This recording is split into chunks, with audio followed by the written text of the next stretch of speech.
Salut à tous, aujourd'hui on va parler des armements dans Rise of Kingdom. Alors c'est un sujet qui est ultra important dans le sens où les armements ils donnent autant de stats voire plus que certains équipements selon le stade du jeu. Donc là je suis allé sur mon compte principal pour pouvoir vous montrer les armements et que ça soit plus simple car on les a pas encore débloqués sur notre royaume principal qui va juste passer en KVK2. Donc le but de la vidéo, ça va être de parler des bâtiments, du coût en gemmes, de la boutique, du recyclage, comment on peut optimiser le recyclage pour aller plus vite et perdre moins de temps. On va aussi vite fait parler des bundles et d'un bundle un peu spécial qui va apparaître selon ce qu'on va prendre dans l'événement. Donc il y a pas mal de choses, je vais essayer d'aller vite. Si jamais il y a des questions, n'hésitez pas à les poser dans les commentaires de la vidéo. Les armements, ça sert à quoi? Déjà, on va parler rentabilité, il faut rappeler rapidement à quoi servent les armements. Les armements, c'est un système qui permet d'ajouter encore plus de stats et d'optimisation à vos marches. Donc forcément, quand vous avancez dans le jeu, ça devient de plus en plus important. Le problème, c'est que beaucoup de joueurs voient les armements comme un système où il faut juste cliquer, améliorer, reroll, recycler et espérer quelque chose de bien. Mais il y aura toujours un facteur chance derrière les armements, mais on peut essayer d'optimiser cette chance-là. On va débloquer un bâtiment, ce bâtiment sera celui-là, c'est le forum. Donc il y aura 25 niveaux à passer comme pour beaucoup de nos bâtiments, donc tous quasiment. Euh, il y a plusieurs statistiques à garder en tête pour le bâtiment dans le forum. Donc ça va être les chances qu'on a journalières de faire des avancées, les dispatchs et le pourcentage de chances d'avoir un dispatch amélioré. Alors, donc ces stats-là, elles changent selon le niveau du bâtiment. C'est pour ça qu'on va essayer de recommander un certain niveau dès le début, voire à investir des gemmes dès le début, dès l'arrivée du bâtiment, pour que nos joueurs et les joueurs aient le plus de chances d'avoir un très bon armement dès le début, car comme je l'ai expliqué juste avant, il y a quand même un facteur chance dessus, c'est-à-dire que vous pouvez avoir le niveau 25 dès le début et vraiment être très peu chanceux dans le jeu et avoir des mauvais armements, comme vous pouvez avoir un niveau très faible dans le forum et avoir beaucoup de chance. Mais plus le niveau il est haut, plus on aura de chances d'avoir quelque chose de correct. Donc on va vite fait passer sur les dépenses en gemmes pour savoir où vous vous situez et où vous devriez dépenser vos gemmes. Donc j'ai une petite photo à vous montrer. Ici on va avoir le coût en gemmes par niveau. Donc la première colonne c'est le niveau, la deuxième c'est le coût en gemmes, la troisième ça sera le nombre de sorties qu'on peut faire, la quatrième ça sera le dispatch et la cinquième colonne c'est le pourcentage de chance d'avoir un événement rare. Donc pour ce qui est des joueurs free-to-play ou des joueurs qui ont quasiment plus de gemmes, je vous recommande de directement passer au niveau 16 le plus vite possible en utilisant les 13 800 gemmes pour acheter des livres et directement passer au niveau 16. Ça vous garantira un minimum de viabilité et vous aurez au moins les 5 dispatchs avec cette chance qui est quand même très minime mais qui peut apparaître d'avoir un événement rare. Pour les gens qui sont low spender ou qui ont plus beaucoup de gemmes sur leur compte, je vous recommande directement de passer au niveau 21 ou 20. Ça dépendra de votre préférence. Le 20, c'est le minimum requis pour avoir une vraie chance d'avoir un stuff correct et des armements corrects sur votre compte.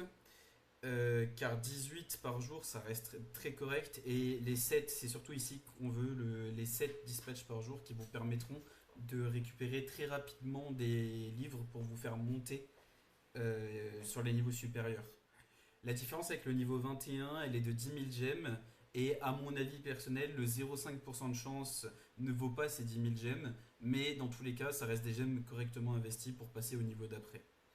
Si vous avez gardé pas mal de gemmes de côté ou que vous êtes un gros spender ou un mid spender, je vous recommande vraiment de passer directement au niveau 23 qui vous permettra d'avoir vraiment de l'avance sur le reste des joueurs. 84 200 gemmes, ça paraît être un investissement conséquent, c'est le cas. Mais il faut voir ça aussi dans le sens où c'est aussi important que les équipements dans le jeu.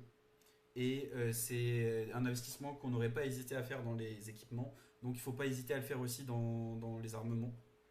Donc je recommande vraiment pour ceux qui ont gardé des gemmes et pour ceux qui peuvent se permettre de passer niveau 23, de le faire à 23. Tout en gardant une marge de gemmes un minimum conséquente pour pas être à sec pour les restes des événements qui peuvent arriver prochainement. Et bien sûr le niveau 25 qui est le dernier niveau pour les personnes qui ont soit beaucoup de gemmes sur leur compte ou qui peuvent se permettre de dépenser beaucoup d'un coup. Voilà pour le spending. Maintenant on va vite passer sur quels armements utiliser et comment on peut optimiser notre compte. Donc il y a beaucoup de choix. Il y a beaucoup de choix et c'est là où je vais essayer de vous aiguiller pour éviter qu'on soit perdu. Donc il y a plusieurs choix. On va partir d'abord sur trois sélections différentes, les joueurs archers, les joueurs infanterie et les joueurs cavalerie. Donc avec l'arrivée du KVK2, on va débloquer ces formations-là et notamment d'autres aspects de formation. Les dégâts de concussion et les dégâts de combo notamment. Ça sera deux archétypes différents qui vont apparaître pour le KVK2 et les KVK suivants où il va falloir vous familiariser avec. Alors, pour vous simplifier la chose, le pincer formation ici, qui fait des dégâts de smite, c'est les dégâts de concussion en français. Les dégâts de concussion, ce qui seront assignés à l'infanterie et notamment le commandant qui va les utiliser en infanterie au KVK2 sera CJ. Je vais vous montrer le commandant comme ça vous le verrez. Le commandant CJ, il est ici. Qui utilisera des dégâts d'infanterie. Donc faites bien attention, il faut bien regarder ici, il est marqué Smite, où il y aura écrit concussion en français, si vous avez votre jeu en français. Et à partir de ce moment-là, à partir du KVK2 et du débloc que vous débloquez CJ, les dégâts de commandant infanterie seront à 90% des concussions, sauf certaines exceptions.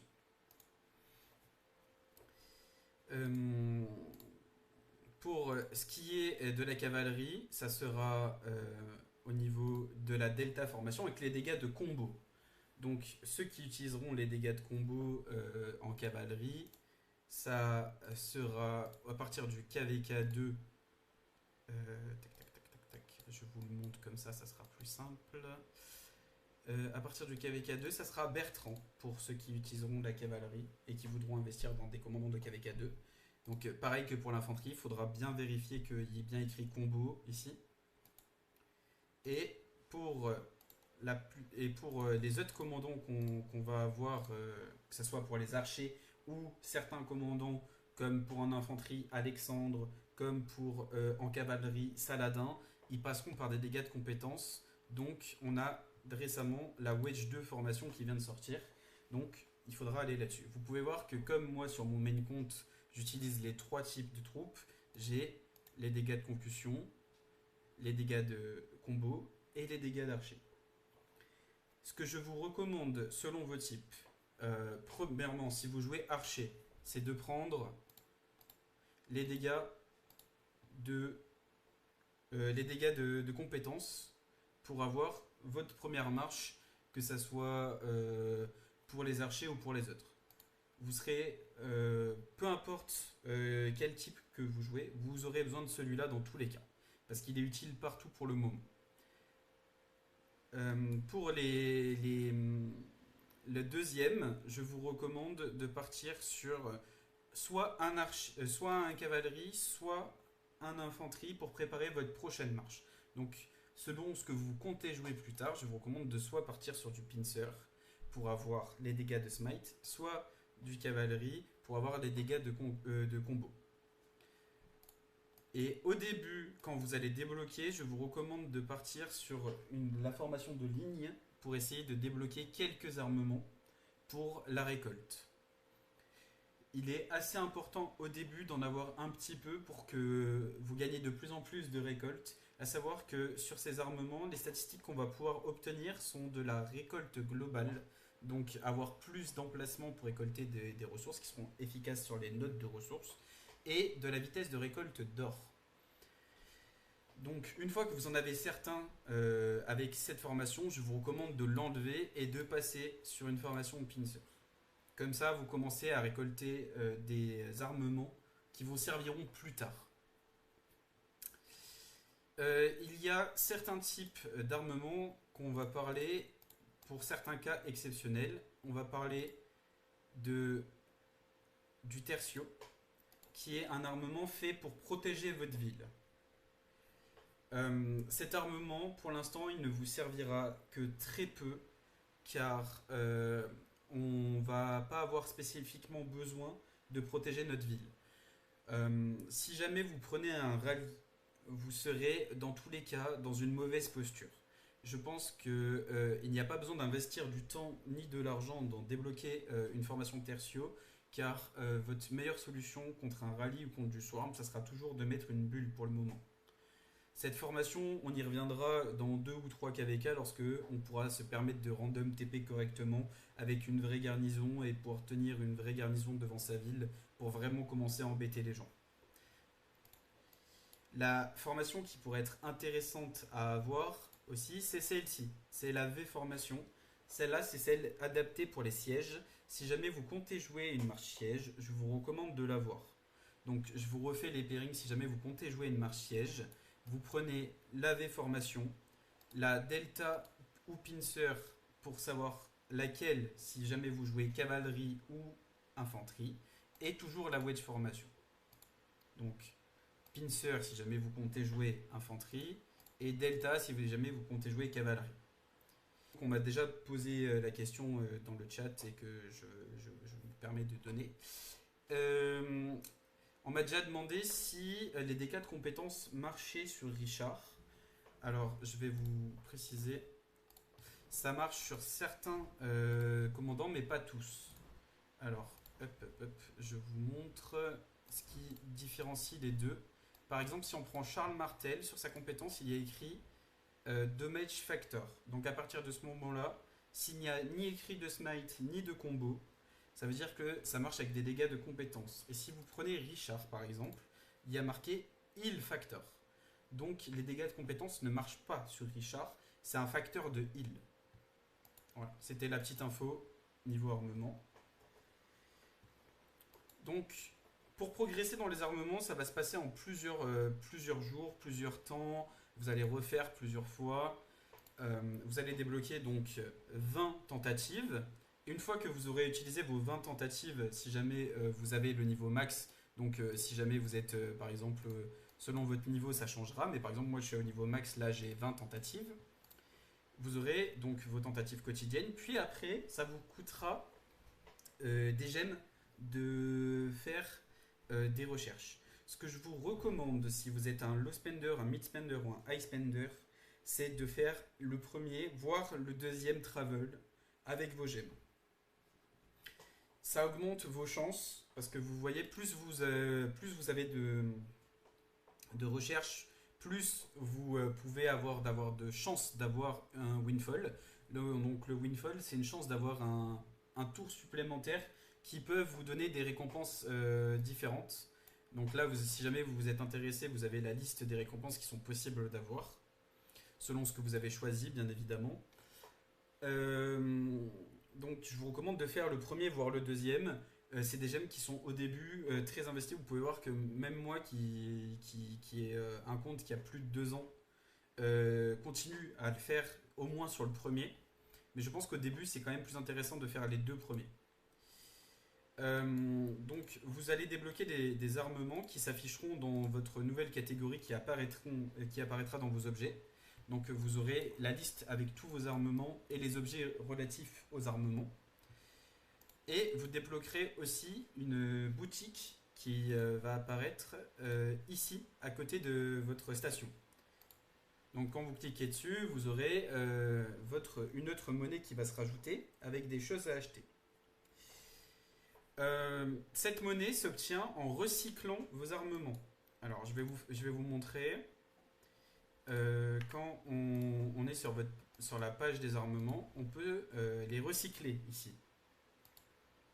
Et quand on les recycle, on obtient des pièces. Donc là, c'est des pièces légendaires parce que c'est un légendaire. Et si c'est un normal, on obtient des pièces normales. Ces pièces permettent d'acheter différents objets dans la station. Et je vais vous montrer comment on peut paramétrer assez simplement le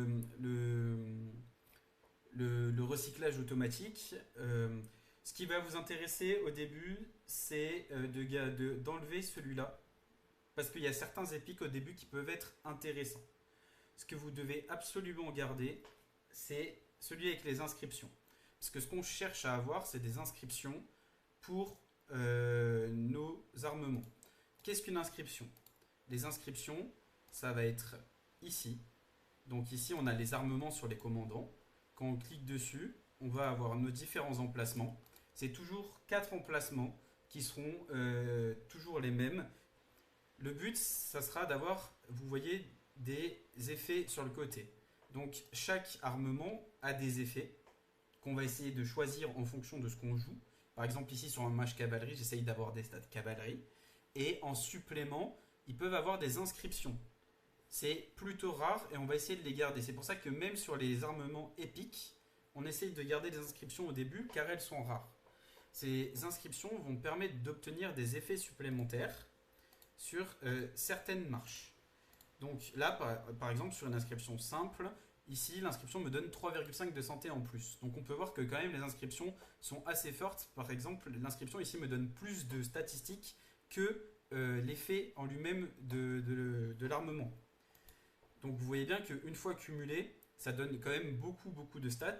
Si on rajoute par-dessus les inscriptions, on est sur quand même un grand nombre de stats. Vous avez fait votre recyclage. Donc je rappelle le recyclage. On essaye de garder les épiques au début et les inscriptions pour éviter de les perdre en recyclant automatiquement. Une fois que vous avez vos pièces, vous allez pouvoir acheter.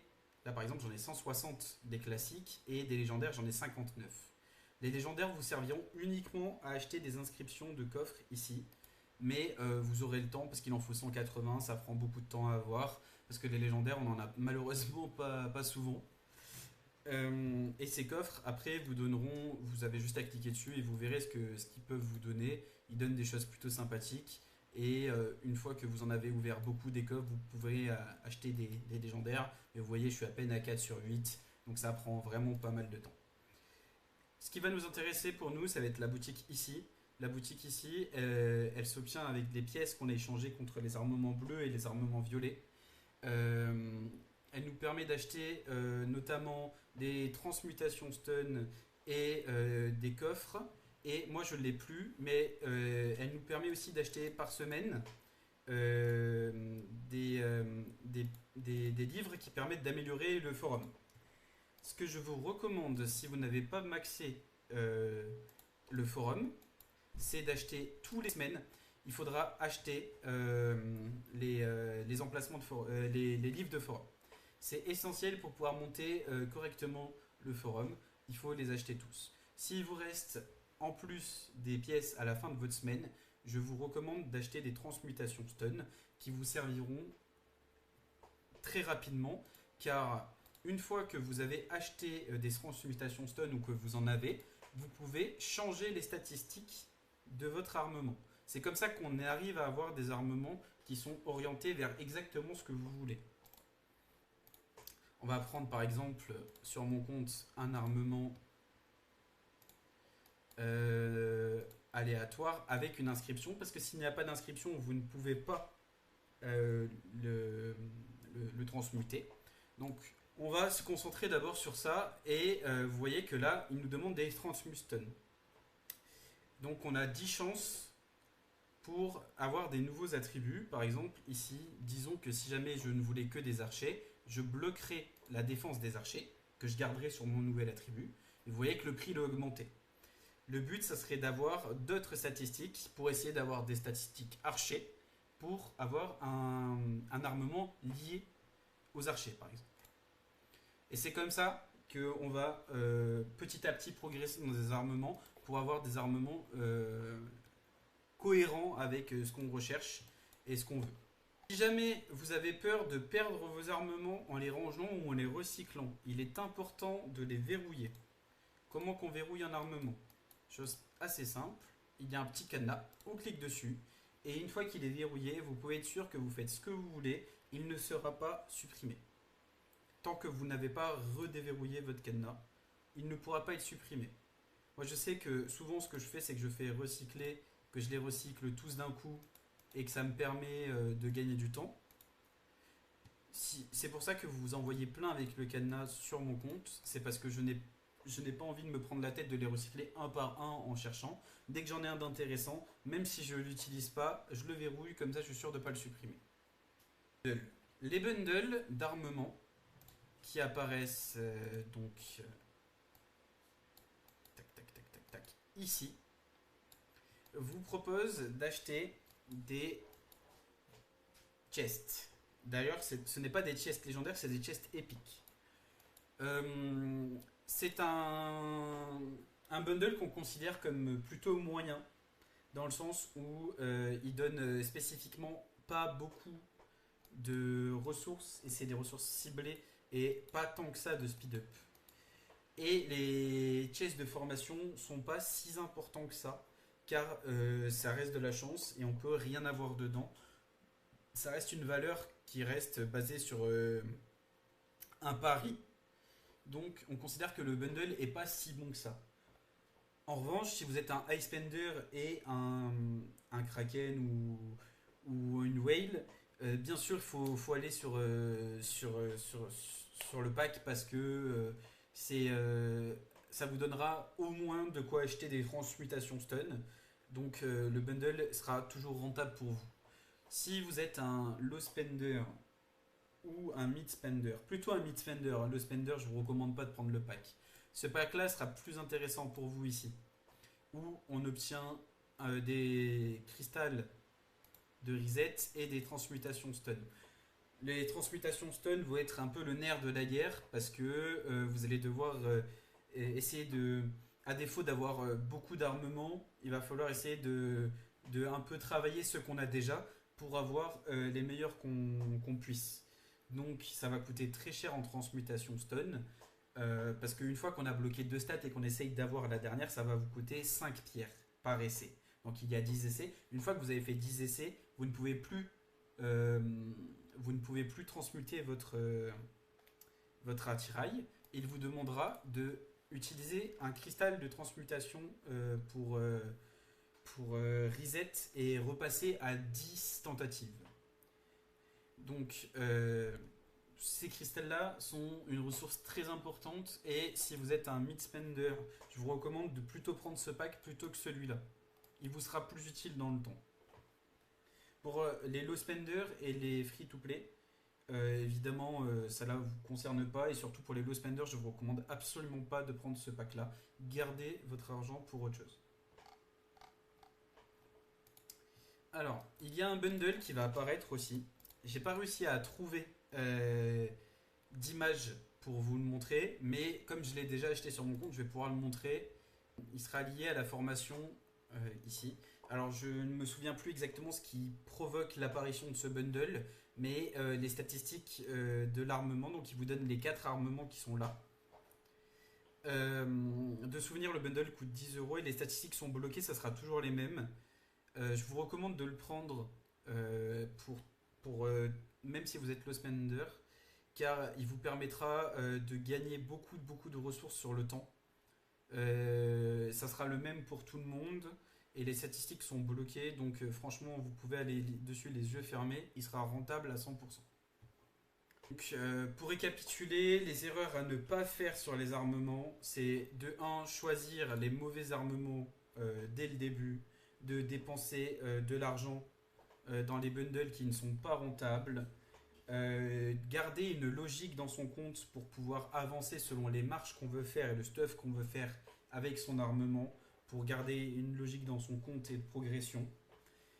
Il faut réfléchir aussi à ce qu'on prend dans la boutique afin de pouvoir avoir une progression logique et de pouvoir continuer à avancer. Et de ne pas tout recycler, tête baissée, sans regarder les statistiques. Des fois, il y a certaines statistiques qui sont rentables de garder même que peu de temps pour pouvoir avancer, avoir un meilleur compte sur l'instant présent. Et en dernier, je vais vous rappeler, parce que ça peut vraiment être important, de faire bien attention au recyclage automatique, de ne pas recycler automatiquement des armements qu'on veut garder, parce que c'est arrivé beaucoup de fois de vouloir aller vite et de le recycler alors qu'il était super utile ou super bien. Si vous avez des questions, n'hésitez pas à les poser dans les commentaires ou dans le chat du jeu pour le Royaume 3970. Sur ce, c'était tout.